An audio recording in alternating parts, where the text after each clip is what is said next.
Jenks, my first indication of this game was the Phillies at minus 130. This feels like a bargain. Yes, it does. And I would be all over the Phillies just out of, sometimes there's just a bet and you say, I can't believe this price. I cannot believe you're getting the Phillies or can get the Phillies at minus 135.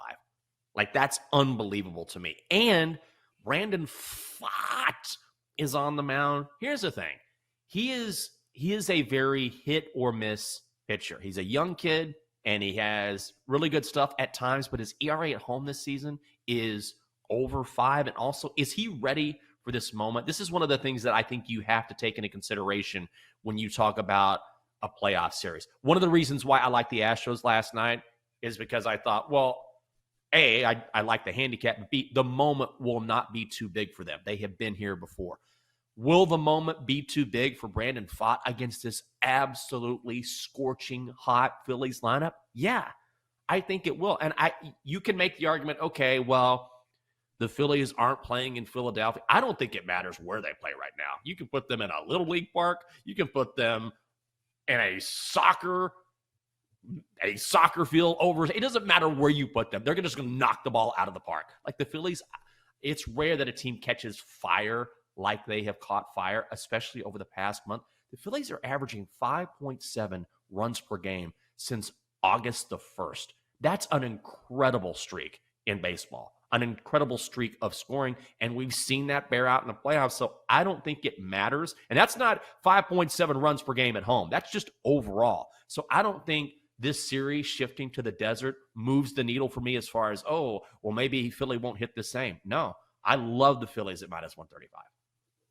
Right. Do we expect Trey Turner, Bryce Harper, and Kyle Schwarber and company, Nick Castellanos, to all turn back into pumpkins just because they're playing on the road?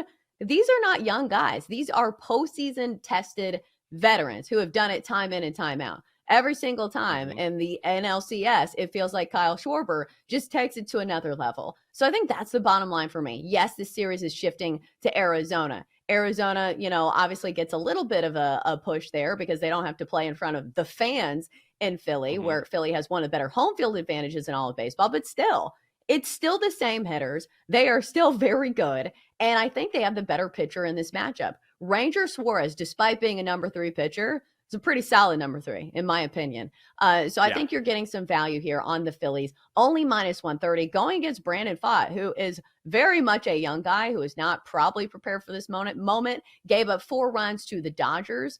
So I think I like the pitching matchup better. I like the Phillies bullpen better. I think they have more arms in that bullpen. They're the deeper staff and also one of the best bullpens in all of the postseason standing. I think they have an ERA below 2 as a team. So I'll take the Phillies here, minus 130. According to my humble opinion, it feels like these Philly bats are not going to cool off just because a change in venue. I don't see Trey Turner slowing down. I don't see Kyle Schwarber slowing down. You name it, whoever. What's your take on the Phillies only being minus 130 on the road tonight against the Diamondbacks? Yeah, I like them tonight. I think it really comes down to the pitching matchup. And, when you look at how it broke out, they were able to get Wheeler and Nola at home. Now they go on the road to Arizona. They get Ranger Suarez, who's been solid, 1.23 ERA in the playoffs. He's been pretty big. Even last year, he was decent.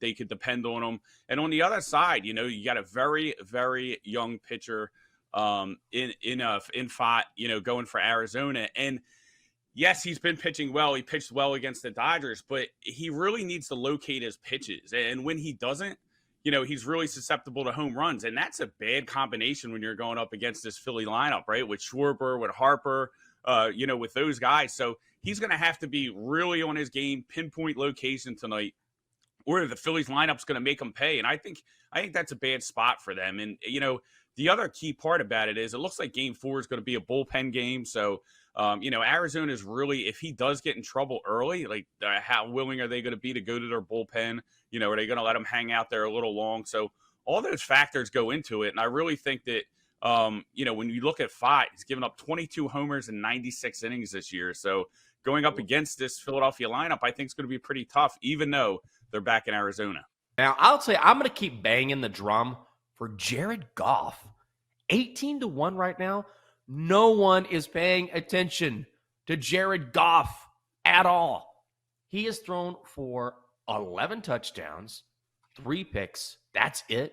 He was a Pro Bowler last year. The Lions, one of the best teams in football, and no one is paying attention to him. So I think we will see these odds shorten. This is where I feel like you're paying for the name a little bit when you're talking about Patrick Mahomes. Like you're paying a premium on Patrick Mahomes because he's Patrick Mahomes, because he's won this award, because he plays for the Chiefs.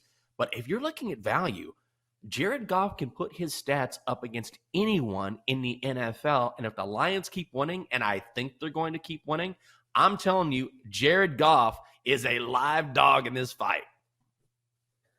I tend to agree with you, but if you look at the names of the past MVP winners, you're not seeing a lot of guys that are quote unquote driving the car. Because I think a lot of people will still point to the Lions offense and say, well, he has a lot of pieces around him. He's not really the guy that is making that offense click, even though I would disagree. And I'd say, well, he has a lot to do with it. And driving the car is especially difficult. Just look across the NFL. But look at the names. Patrick Mahomes, Aaron Rodgers, Lamar Jackson, Patrick Mahomes, Tom Brady, Matt Ryan, Cam Newton, Aaron Rodgers, Peyton Manning. Like, these are not guys that are quote unquote driving the car. Do you think voters will have a tough time getting past the fact that the narrative around Jared Goff is that he needs a lot of people around him to be successful? Because I think the same argument probably goes for Brock Purdy. The people who are saying, okay, Brock Purdy needs to be in the MVP conversation, which you could probably make a good case for it. I just feel like the narrative may be too strong. And if obviously this award is also based on how the other quarterbacks do. If we continue to see Patrick Mahomes have a pedestrian season, and if Tua kind of falls off, maybe that opens the door. But do you get the point that I'm trying to make? Yes, I just think it's an unfair narrative. I think that narrative is out there. And yeah, so we're on the same page here. But let's say, just look at, it's not like the Lions have, yes, they have Amon-Ra St. Brown. He's incredible. They have Josh Reynolds. They have Jameson Williams. But it's not like he has this incredible set of weapons around him like Brock Purdy has. He's just a great quarterback. If you look at the numbers right now, Jared Goff has thrown for more yards than Patrick Mahomes. They've thrown for the same number of touchdowns.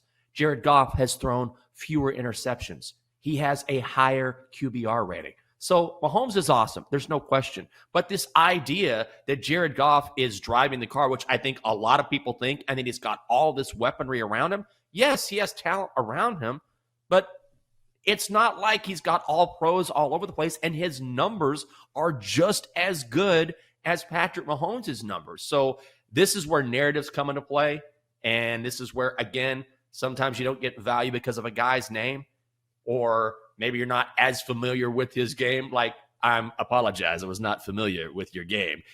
People need to warm up to Jared Goff and how he's playing.